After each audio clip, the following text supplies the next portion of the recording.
The CBS Radio Mystery Theater presents...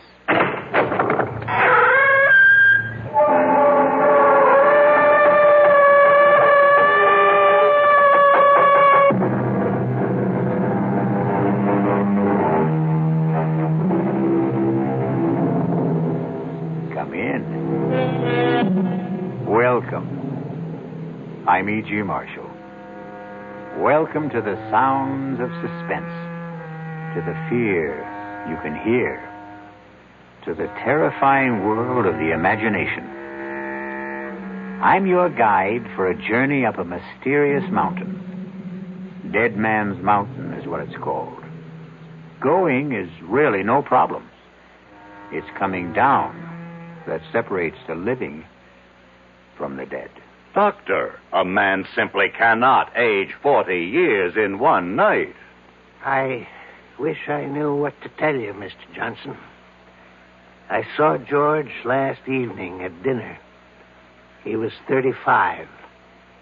This morning, he's close to 80. But how could that happen? He went where he had no business going. Up Deadman's Mountain. Is there some kind of disease up there? Some germ? Some virus that can age a man? None that is known to science. Then how do you account for it? Probably the Indian legend is correct. Some evil spirit up there hates to be disturbed.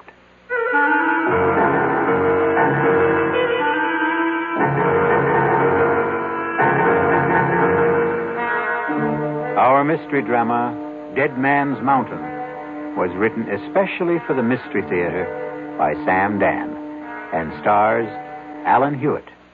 It is sponsored in part by the Kellogg Company, makers of Kellogg's Special K cereal. I'll return shortly with Act One.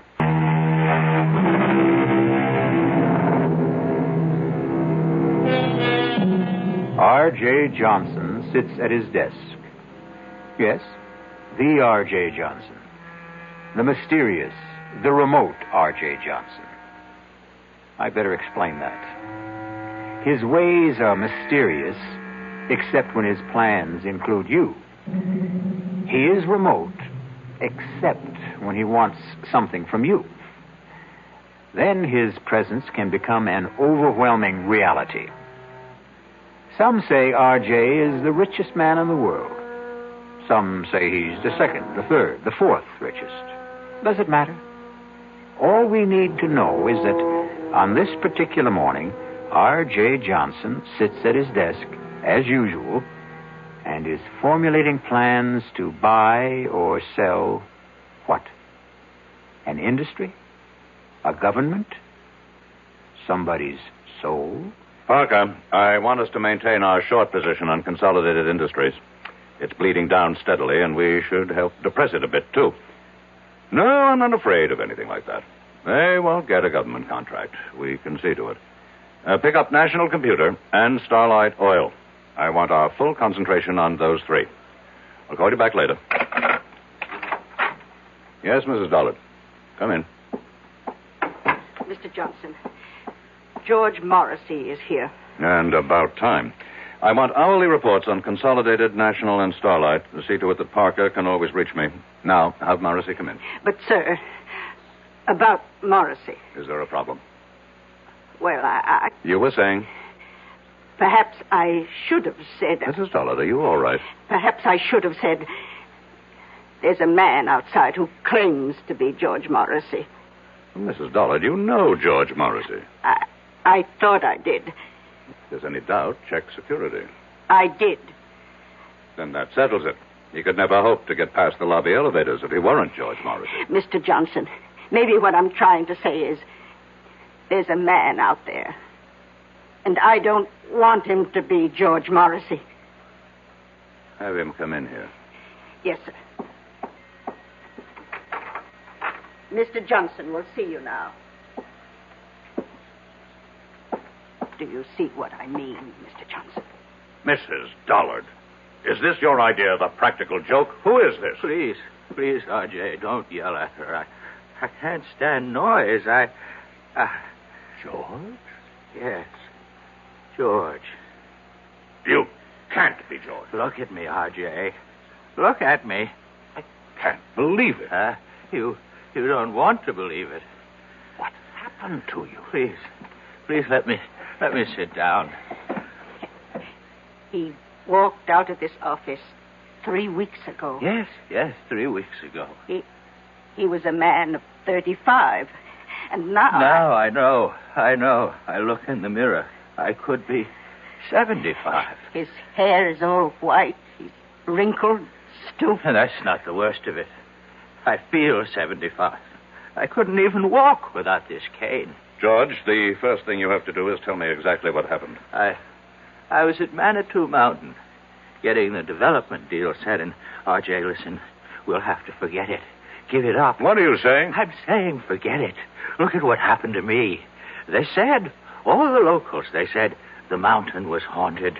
Terrible things would happen to anyone who went up there. Talk sense. Can't you believe your eyes, R.J.? Look at what happened to me. George, start at the beginning. I couldn't get anyone to drive up the mountain road. So I hired a car. I drove it myself. I drove it up the mountain and... Yes, and? And that's all I remember, R.J. I must have passed out up there. But something did happen. It's like a nightmare. I can't bring it into focus. Just flashes of it. Terrible things. Be specific. What kind of terrible things?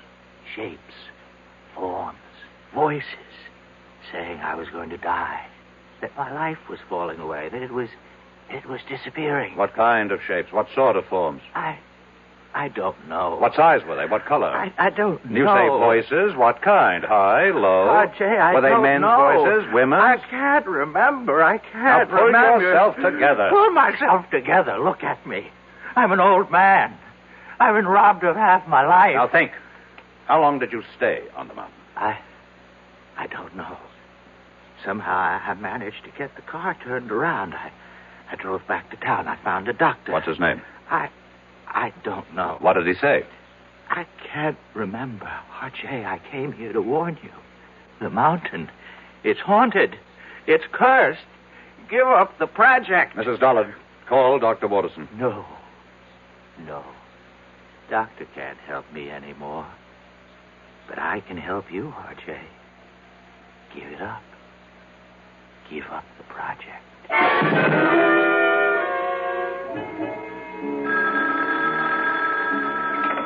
Dr. Waterson? Yes. Keep him on fluids, and whatever you do, see that he remains absolutely calm. That was the resident. About George? No change in his condition. Have you checked the local doctor? The one who saw him first? Well, we called him. He reports he treated a man of about 70 for exhaustion. That's all you could get out of him? And that's all he had to say. And what have you got to say, Doctor? We find that George Morrissey has the physical signs of a man in his 70s. But you know very well he is not in his 70s. Chronologically, no. Medically, yes. Is there a disease that could age a man so radically in so short a time? I would say a man could be ravaged by some psychic or physical attack, but here we have no signs of trauma. His tissues, organs, nervous system, circulatory system, they show the deterioration that could only be caused by aging. Let's cut through all this, Doctor. How did it happen? We don't know. You don't know. Am I supposed to buy this nonsense about a haunted mountain, curses, and all that? I don't have the answer, R.J. Watterson, over the years, I have contributed millions for medical research. I bought this whole hospital for you. So, are you telling me that now, when I need some answers, I'm not going to get anything for my money? I'm telling you that we have no answers at this time. Is it possible that George could be faking? Why should he want to fake? Answer my question. The answer's no. I want to see him. He's very weak. Is it important? I don't make unimportant requests. Well, just for a minute or two at most. And please, don't excite him.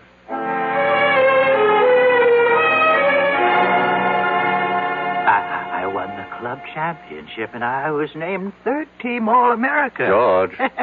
Girls, you should see how the girls would fall all over me. George, pay attention. Huh? Oh, it's you, R.J. Listen. No, George. Don't try to sit up. But I've got to talk to R.J. Listen, R.J., are you listening? I'm listening. Here's what happens to you up there on the mountain. I remember, you see. Now I remember. R.J., don't excite him, I please. accept full responsibility. Up there on that mountain, I was told you will lose that which you value most. Told? You say told? How? By whom? I don't know. How can we get anywhere if you keep saying you don't know? Think. R.J., I order you from this room. He's going to die soon anyhow. We have to get that information. R.J., I will call security and have the guards throw you out of here. No, Doctor. No, leave us alone. This is between R.J. and me. What were you told, George? I wasn't really told. It was more like a kind of feeling, an idea that seemed to seep into me. And I realized the most important thing, what mattered most to me, was my body. Talk sense. I'm talking sense, R.J. And I began to lose my body. What do you mean, lose your body? The way you really lose it. To old age. Only, oh, God. Only I was losing it then and there. And all at once. Is that what you think happened, Morrissey? But look, I got away from there, you see. I got away just before I would have died. But why? I should have stayed. Look at me. What good am I now? Be calm and practical, George. We have the greatest doctors in the world here. We'll beat this thing. You can still beat it, R.J. You can still beat it. Just don't go near that mountain. Just give up the project.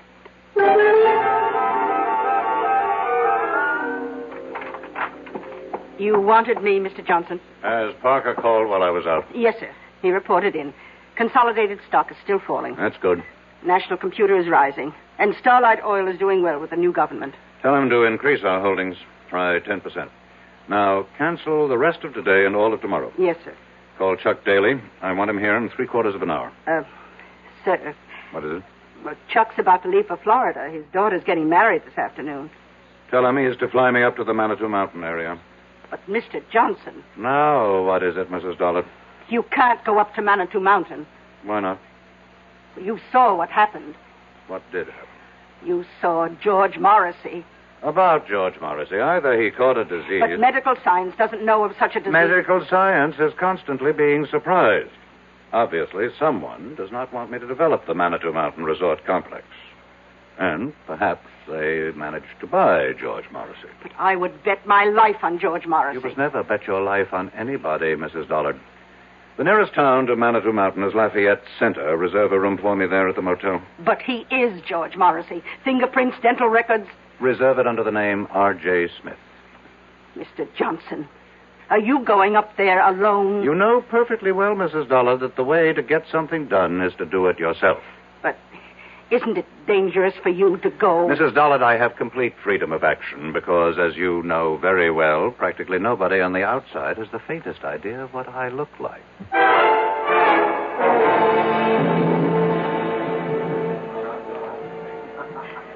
How many days do you plan to spend with us, Mr. Smith? Well, that all depends. Oh? On what? Do you suppose I could hire a car and driver? Oh, let's see. I have some cards here. Pick out any name. Tell him Doris Evans over at the motel recommended you. Do you mean I need a recommendation to hire a car? Well, it's deer season.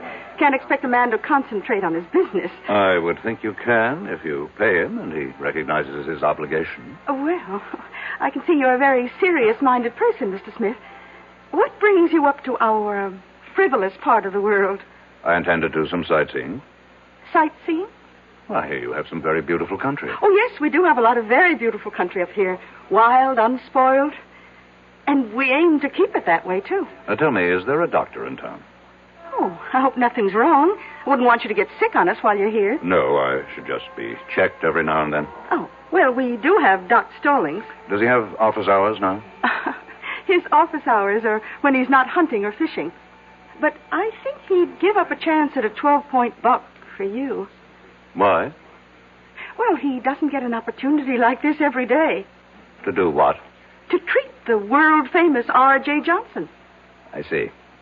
How did you know I'm sorry. Really, I shouldn't have given it away. After all, if you want to call yourself Mr. Smith, we should indulge that little conceit. But how did you know? Mr. Johnson, the whole town knows you're up here. Why, we've all been waiting for you.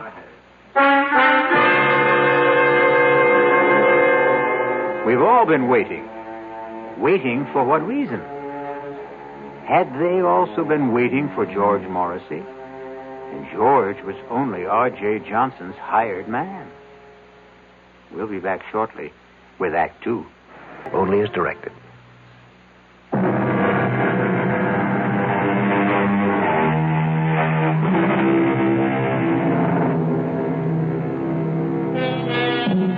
One of the world's wealthiest men sits in the tiny lobby of a small motel in an out-of-the-way village somewhere in the Adirondacks.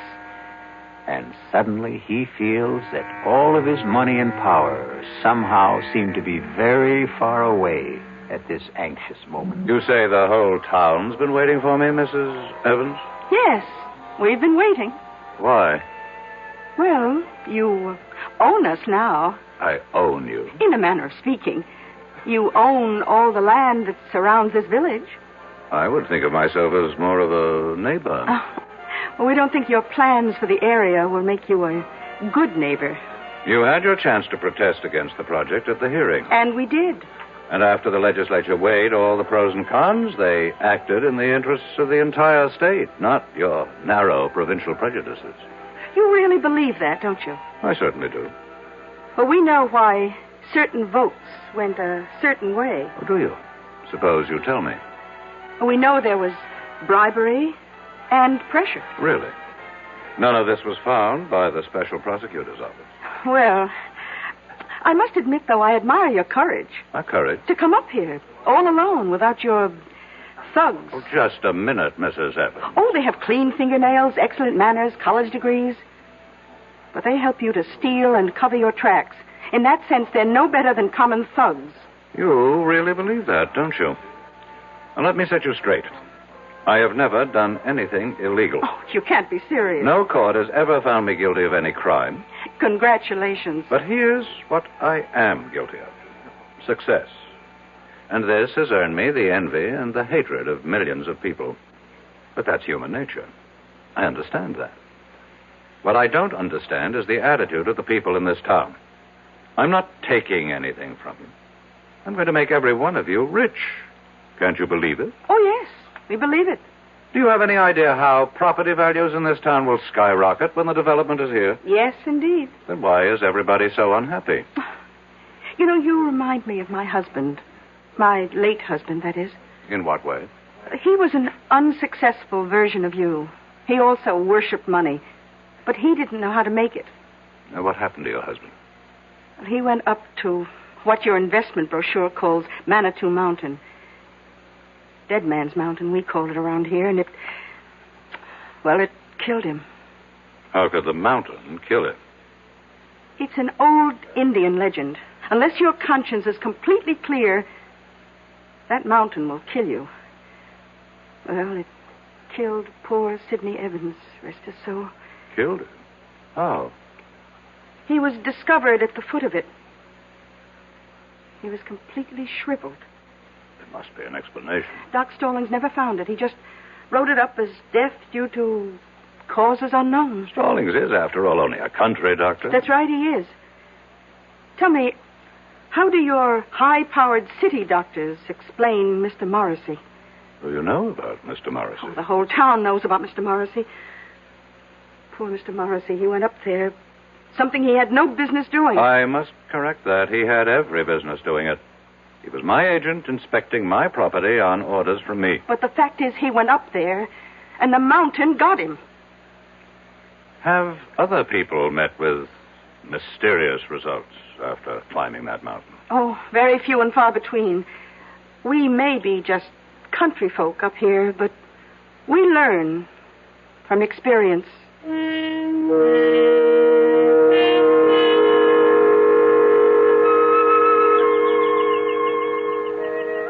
Are you Dr. Stallings? Well, look who's here. They said you'd be out fishing. Well, that's never a bad guess, but it takes two, and the trout won't play. I'd like to talk to you. Sure. I'm willing to pay you for a consultation. Oh, I intend to charge you. Well? Well, what? Well, aren't you going to come up here out of the water? Well, you see, I got my eye out for a certain brown trout. So you just tell me your symptoms, and I'll decide whether I have to examine you. An employee of mine. You treated him recently. George Morrissey. Oh, him. What happened to George Morrissey? Well, I met him at the motel. It was a Thursday night. I go there for dinner whenever Doris Evans serves pot roast. Hey, you're lucky. She's having it tonight. About Mr. Morrissey. Oh, he was a serious kind of fellow. Not like you.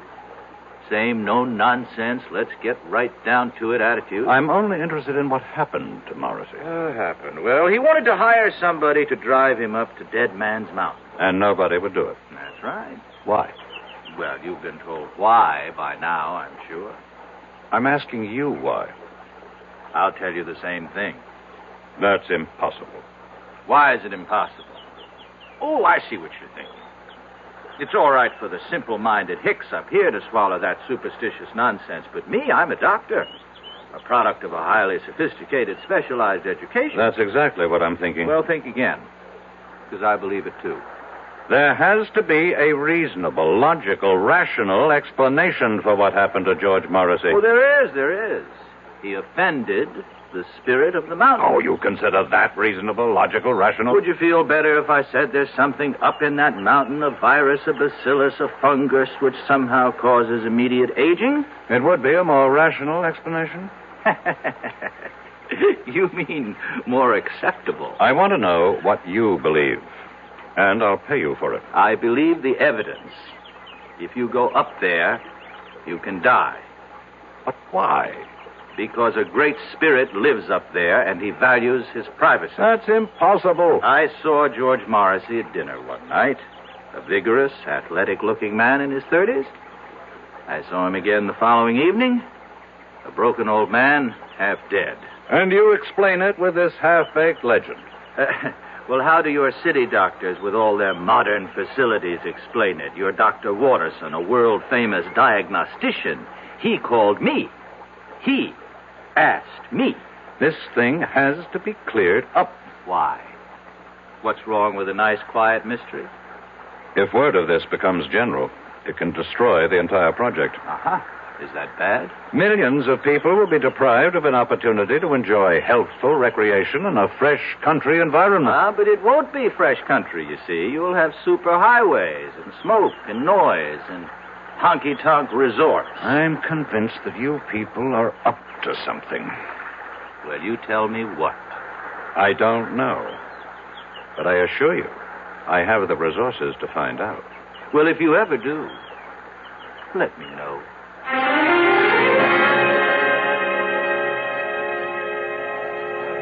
Well, did you find Doc Stallings? My secretary should have called me on the hour. Oh, she did. We serve dinner till 9:30, but the best time to eat's around 6. From then on, it's leftovers. I'll have a sandwich sent up to my room. Oh, you're joking. I don't tell jokes. You mean all you want for dinner is a sandwich? Mrs. Evans, food is merely fuel. The body is just a machine, and so my tastes are very simple. Whom do rich men think they impress when they say they have simple tastes? Do you have a wife? I never married. Oh? Well, so far we've eliminated wine and women. I can see by looking at you that there isn't too much song. Oh, what do you do with all your money? I make it grow.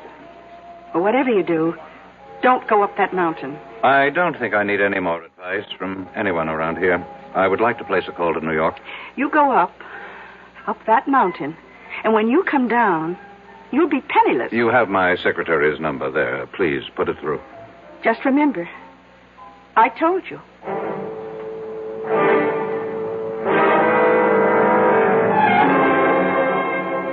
It's exactly 5 minutes past 4, Mrs. Dollard. I know that, sir. Why haven't you heard from Parker? I'm expecting a call any moment. Any moment was not his orders. I specifically directed him to report on the hour. Yes, sir. Why is there a delay? I don't know. Well, find out. Mr. Johnson, I'm only human. What did you say, Mrs. Dollard? Mrs. Dollard? Operator? Operator!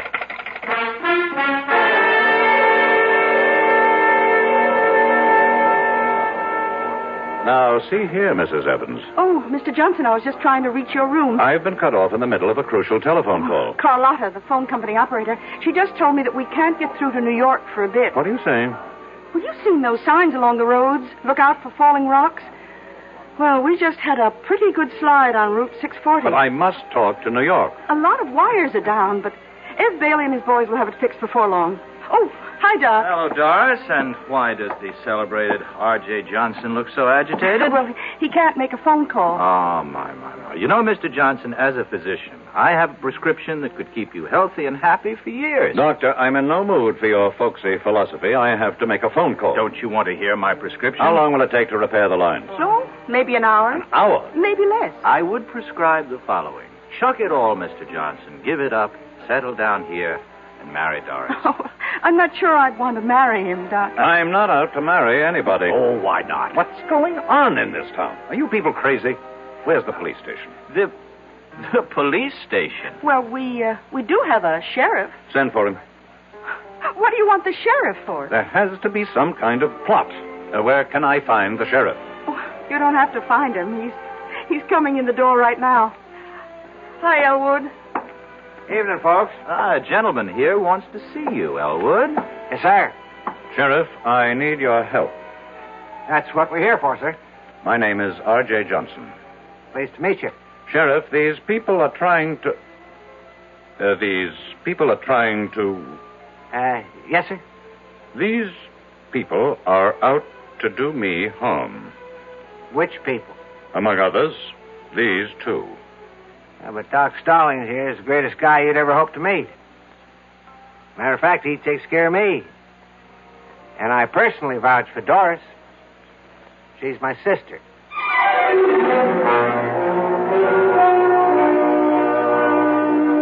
A very nice, tidy little town. And the natives are so friendly and obliging, and so concerned with your well-being. But right now, R.J. Johnson feels overwhelmed by their solicitude, as if he is being literally killed with kindness. We'll return shortly with Act 3.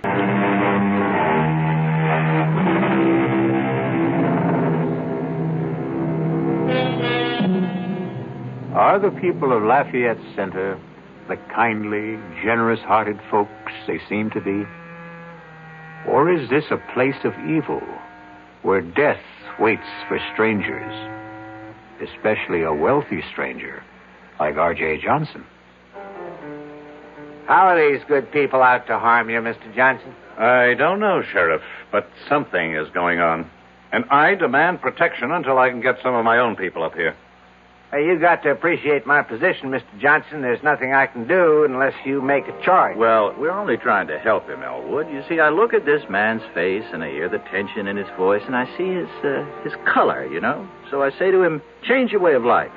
Settle down up here. Is that harming him? Well, it doesn't seem like it. I recommend a more regular routine. And we both keep warning him, stay away from Deadman's Mountain.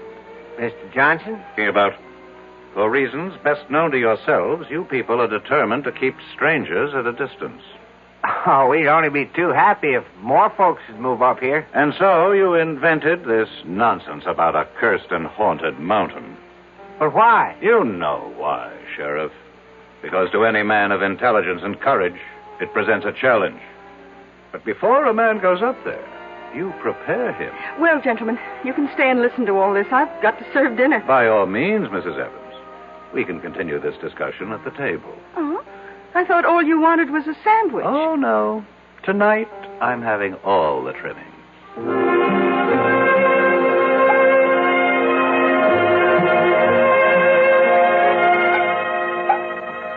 Here you are, Mr. Johnson. Thank you. Pot roast, mashed potatoes, peas and carrots. Now, that's a cure for whatever ails you. Hold on. Dr. Stallings, change plates with me, please. Why? It's the same portion. Except I always give you a little bit less, Doc. Would you mind changing plates, Doctor? No, not if you tell me why. Since I'm going up to the mountain, there could be something in this food. A drug, perhaps. Oh, I like that. Very well, Mr. Johnson. Here, have it your way. You say you're going up the mountain? Yes. After all we told you? I'm going up that mountain to prove that it's just an ordinary piece of undeveloped country real estate. Can you stop him? Why Elwood. does everybody want to stop me?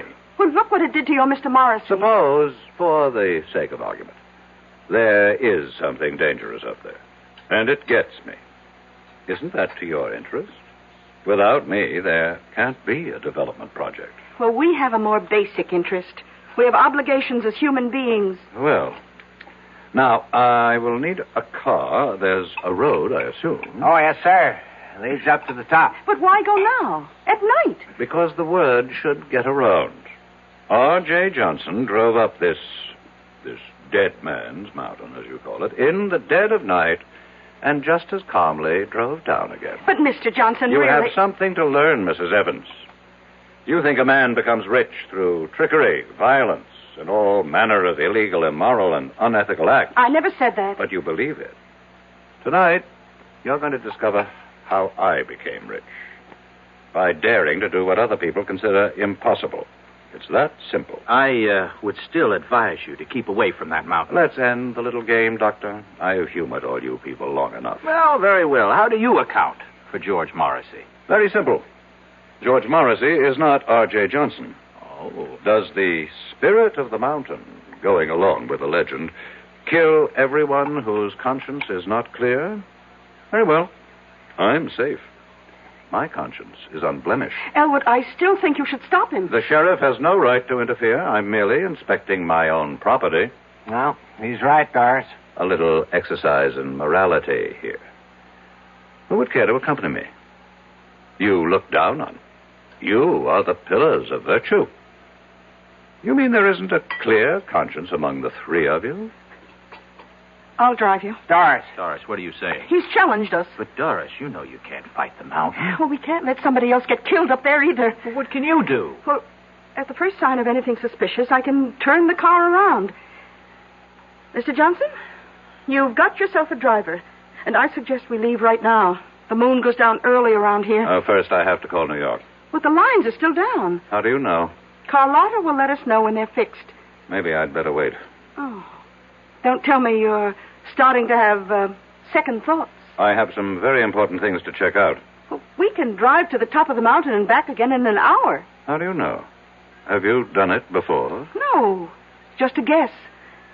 And I'm ready if you are.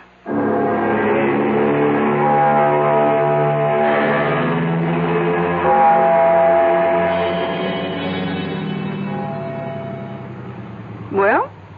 What is it, Mrs. Evans? Well, we're here. We're at the foot of Deadman's Mountain. And there, you see, on your right, is the dirt road that leads upward. How far? Oh, I don't know. Well, what are we waiting for? You won't change your mind, Mr. Johnson? No. I still don't understand why you have to do this. This is another reason why I'm a rich man. I buy stock nobody else believes in. I finance schemes other people think are harebrained. I back men no one else will work with. And I climb mountains everyone else is scared by.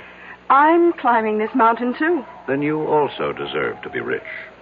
Well, do we go ahead or do we turn back? One must always go ahead, Mrs. Evans. Then, here goes.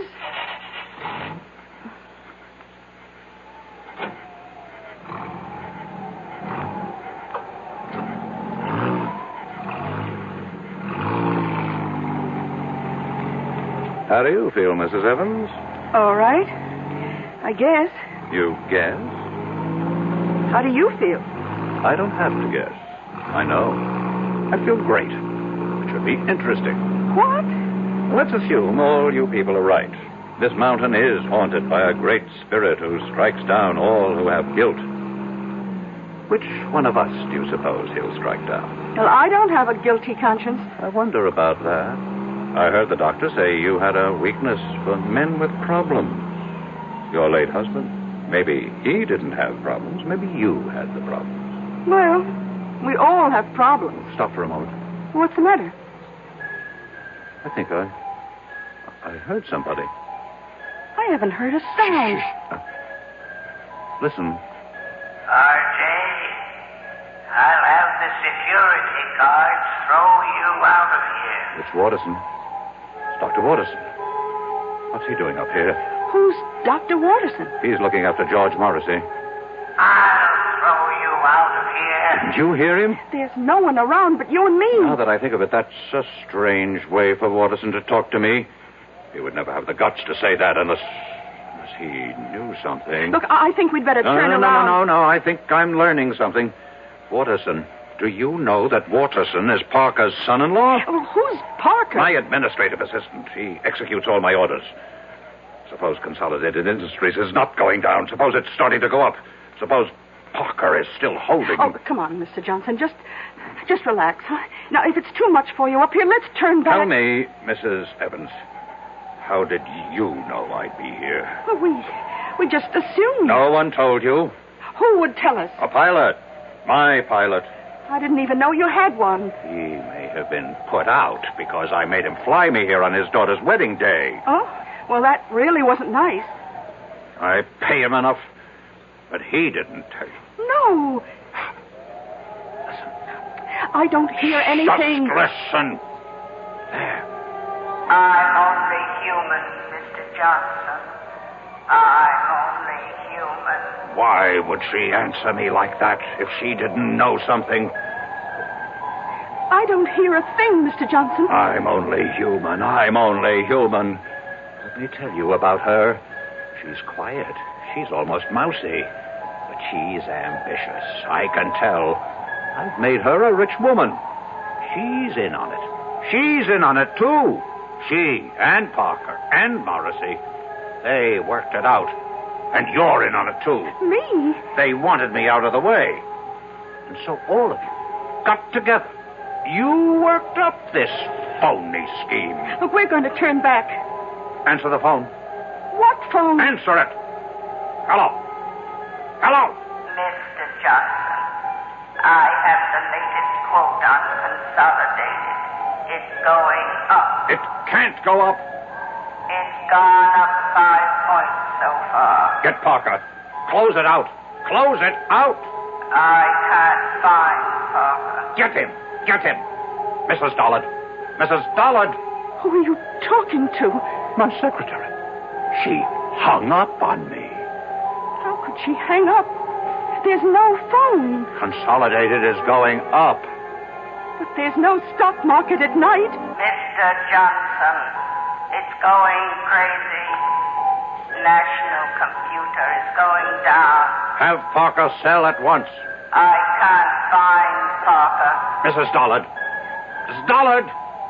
She's gone again. Listen to me, Mr. Johnson. Please, listen. Do you know how much money I've lost so far? Please, listen. You have nothing to be afraid of. It's just a legend. Who can be sure it's true? Oh, sure, we local people push it to scare away developers. I feel weak. As if I lost a lot of blood. Listen, you're R.J. Johnson. You're not to be taken in with this superstitious nonsense. Fight it off. I can't. I'm trying. But all my strength is going. My money. It's disappearing. Your money isn't your strength. It is. I have nothing else. Please, answer the phone for me.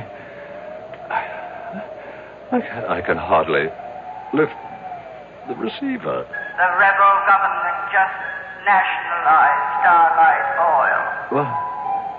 What did you say? Mrs. Dollard. Mrs. Dollard. Mr. Johnson, we're leaving. What? It happened. Everything Everything I was afraid of happened. Consolidated went up. National went down. And Starlight... Nothing happened. It's all your imagination. Mr. Johnson. Mr. Johnson. Talk to me. Mr. Johnson.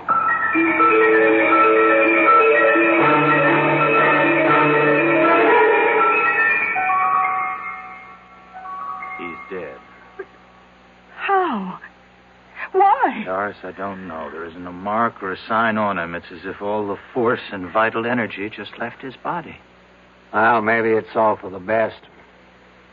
He was in trouble. Trouble? It was on the news. Some of his holdings went haywire for some reason. 3 big companies. He's out millions. He may have died just in time. The mountain. The mountain. What about the mountain? It's true. Every word we say about it. It's true. Oh, come on, sis. How can it be true? The mountain killed him. It took away his money. Doris, are you all right? I don't know. I don't know yet. I wonder. What did it do to me? Well, what did it do to Doris? Everybody loses what he values most up on Deadman's Mountain, as the saying goes. Maybe Doris had fallen in love with R.J., and thus the mountain robbed her, too.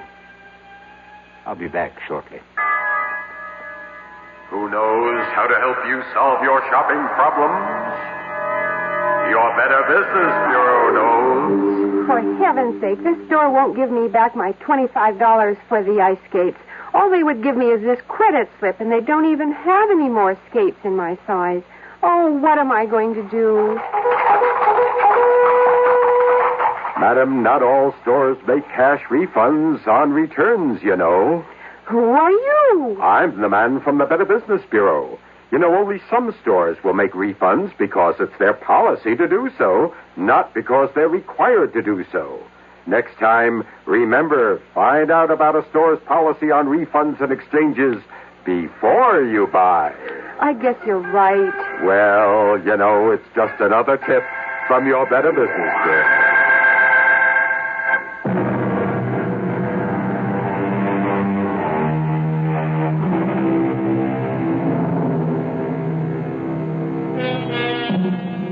Haunted mountains. Did this one cause certain stocks to go up and down one day recently? It certainly seems no more far-fetched than some of the explanations people have for the market. The cast in our exercise in The Extraordinary included Alan Hewitt, Bryna Rayburn, William Redfield, and Robert Dryden. The entire production was under the direction of Hyman Brown. Now, a preview of our next tale. The only way to learn how to swim is to jump in the water, right? I simply can't make you understand, can I? Well, maybe I can make you understand. Forget it. You want to get that dinner ready? I'm hungry. Yes, I'm going now. Look, why don't you change first? Change? Yeah, your clothes. Get more comfortable. Yes, I think I'd like to do that, George. I won't be long.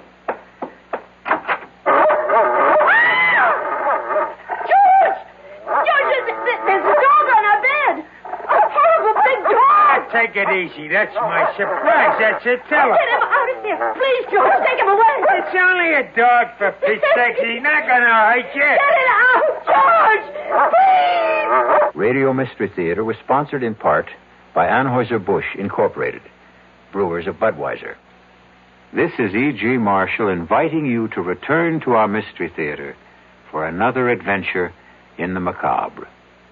Until next time, pleasant dreams.